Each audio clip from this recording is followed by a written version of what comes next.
चलिए शुरू करते हैं महत्वपूर्ण और काम की 50 बड़ी खबरों को, वो भी 10 मिनट में। पर उससे पहले अगर अभी तक आपने वीडियो को लाइक नहीं किया तो वीडियो को लाइक जरूर से करें और चैनल को सब्सक्राइब करना बिल्कुल भी ना भूलें। और इसी के साथ दोस्तों आज की पहली बड़ी खबर की घटते कोरोना के बीच यूपी में नाइट कर्फ्यू खत्म, अब पूरी क्षमता के साथ खुलेंगे स्कूल और कॉलेज। प्याज महंगा होने से रोकने के लिए मोदी सरकार ने उठाया अहम कदम, राज्यों को दिए बफर स्टॉक।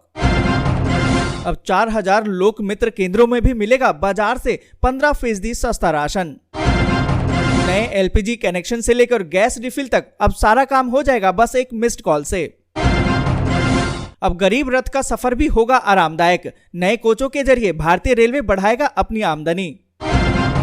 आने के बाद अब पालघर पहुंचा बर्ड फ्लू, वसई विरार क्षेत्र के पोल्ट्री फार्म में हुई संक्रमण की पुष्टि। कर्नाटक हिजाब विवाद के मद्देनजर 10 छात्राओं पर एफआईआर दर्ज। WHO की कोविड के नए सब वेरिएंट को लेकर चेतावनी, कहा कि वायरस लगातार विकसित हो रहा है। देश में लगातार कम हो रहे कोरोना के मामले, बीते 24 घंटे में 22,270 नए मामले, जबकि 325 मरीजों की मौत। रोहित शर्मा होंगे भारतीय क्रिकेट टेस्ट टीम के नए कप्तान, बुमराह बने उप कप्तान। यूक्रेन से तनाव के बीच राष्ट्रपति पुतिन की देखरेख में रूस ने किया परमाणु अभ्यास, हाइपरसोनिक मिसाइलें की लॉन्च। पीएम मोदी ने किया एशिया के सबसे बड़े गोवर्धन प्लांट का लोकार्पण, कहा कि अगले 2 साल में 75 शहरों में बनेंगे ऐसे प्लांट। पंजाब चुनाव से एक दिन पहले मुश्किलों में घिरे नवजोत सिंह सिद्धू, डीसीपी ने दर्ज कराया केस। सीएम चन्नी के खिलाफ भी आचार संहिता के उल्लंघन का मामला दर्ज, मियाद खत्म होने के बाद भी कर रहे थे प्रचार। तीसरे चरण में 16 जिलों के 59 सीट पर आज होगा मतदान, 2 करोड़ 16 लाख वोटर करेंगे 627 प्रत्याशियों के भाग्य का फैसला। भोजपुरी और मगही पर झामुमो और राजद में भिड़ंत, हेमंत सोरेन सरकार के लिए बढ़ेंगी मुश्किलें। प्रधानमंत्री मोदी ने किया 100 किसान ड्रोन का उद्घाटन, कहा कि आधुनिक कृषि सुविधाओं की दिशा में ये एक नया अध्याय।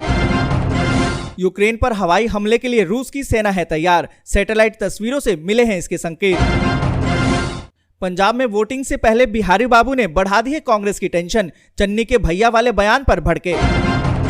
देश 75 साल खो चुका है, अब शिक्षा पर राजनीति ना हो, स्मार्ट क्लासरूम के उद्घाटन पर बोले केजरीवाल। कुमार विश्वास को वाई कैटेगरी की सुरक्षा, आईबी की रिपोर्ट पर एमएचए ने किया फैसला। लखीमपुर खीरी में बीजेपी पर बरसे अखिलेश, कहा कि आशीष मिश्रा को जनता की अदालत से नहीं मिलेगी बेल। पीएम मोदी ने मुंबई अहमदाबाद बुलेट ट्रेन परियोजना को जल्द पूरा करने पर दिया जोर। मायावती बोली रोजगार के लिए पलायन न करना पड़े, इसलिए रोजी रोटी के साधन दिए जाएंगे। उत्तर भारत में सताएंगी हवाएं, मध्य और पूर्वी क्षेत्रों में बारिश से बदलेगा मौसम। बड़ी खबर कि पीएम मोदी ने किया एशिया के सबसे बड़े गोवर्धन प्लांट का लोकार्पण, कहा कि अगले 2 साल में 75 शहरों में बनेंगे ऐसे प्लांट। आपको बता दें कि प्रधानमंत्री नरेंद्र मोदी ने वीडियो कॉन्फ्रेंसिंग के माध्यम से इंदौर स्थित शहरी गीले कचरे से बायो सीएनजी बनाने के एशिया के सबसे बड़े गोवर्धन प्लांट का लोकार्पण किया है। इस दौरान पीएम नरेंद्र मोदी ने कई बड़ी घोषणाएं करते हुए कहा, अगले 2 साल में 75 बड़े शहरों में इसी प्रकार के बायो सीएनजी प्लांट बनाए जाएंगे। और इसी के साथ दोस्तों अगली बड़ी खबर कि यूपी में कोरोना के घटते मामलों को लेकर पाबंदियों में ढील, सरकार ने नाइट कर्फ्यू को लेकर लिया है ये बड़ा फैसला। आपको बता दें कि देश के अलग अलग राज्यों की तरह उत्तर प्रदेश में भी अब कोरोना संक्रमण के मामलों में लगातार गिरावट दर्ज की जा रही है। वहीं कोरोना की तीसरी लहर के कमजोर पड़ने पर राज्य सरकार ने भी एहतियातन लगाई गई पाबंदियों को हटाना शुरू कर दिया है। इसी कड़ी में राज्य सरकार ने नाइट कर्फ्यू को लेकर भी बड़ा फैसला किया है। आपको बता दें कि कोरोना के मामलों में कमी को देखते हुए प्रदेश की योगी सरकार ने लोगों को राहत देते हुए नाइट कर्फ्यू को हटा दिया है। और इसी के साथ दोस्तों अगली बड़ी खबर कि पंजाब चुनाव से एक दिन पहले ही मुश्किलों में घिरे हैं नवजोत सिंह सिद्धू, डीएसपी ने दर्ज कराया है ये केस। आपको बता दें कि पंजाब में 117 सीटों पर आज यानी कि रविवार को विधानसभा चुनाव होने वाला है और इससे एक दिन पहले यानी कि कल ही कांग्रेस प्रमुख नवजोत सिंह सिद्धू पर मुश्किलों का पहाड़ टूट पड़ा है। अमृतसर ईस्ट सीट पर चुनाव लड़ रहे पंजाब कांग्रेस प्रमुख नवजोत सिंह सिद्धू के खिलाफ चंडीगढ़ के डीसीपी ने क्रिमिनल मानहानि का केस दर्ज करवा दिया है। और इसी के साथ दोस्तों अगली बड़ी खबर कि बाबा मुख्यमंत्री कमाल के हैं, न तो पहले कुछ जानते थे और न ही अब, कहा अखिलेश ने। आपको बता दें कि अहमदाबाद विस्फोट के आतंकवादियों के संबंध में सपा प्रमुख अखिलेश यादव ने कहा कि हमारे बाबा मुख्यमंत्री कमाल के हैं, न तो वे पहले सब कुछ जानते थे और न ही अभी सब कुछ जानते हैं। यूपी चुनाव किसानों के अधिकारों, युवाओं के रोजगार और राज्य के विकास के लिए है। और इसी के साथ दोस्तों अगली बड़ी खबर कि आज होगा तीसरे चरण में 16 जिलों की 59 सीटों पर मतदान। 2 करोड़ 16 लाख वोटर करेंगे 627 प्रत्याशियों का भाग्य का फैसला। आपको बता दें कि उत्तर प्रदेश में 18वीं विधानसभा के गठन के लिए 7 चरणों में चुनाव हो रहा है। इसका तीसरा चरण आज रविवार को होने वाला है। उत्तर प्रदेश विधानसभा चुनाव 2022 के तीसरे चरण में 16 जिलों की 59 सीटों के लिए मतदान होना है। सुबह 7 बजे से लेकर शाम 6 बजे तक ये मतदान चलने वाला है। पश्चिमी और मध्य उत्तर प्रदेश के साथ साथ बुंदेलखंड के 2 करोड़ 16 लाख मतदाता 627 प्रत्याशियों के भाग्य का फैसला करेंगे। और इसी के साथ दोस्तों अगली बड़ी खबर की प्रधानमंत्री नरेंद्र मोदी ने किया 100 किसान ड्रोन का उद्घाटन। कहा कि आधुनिक कृषि सुविधाओं की दिशा में ये एक नया अध्याय।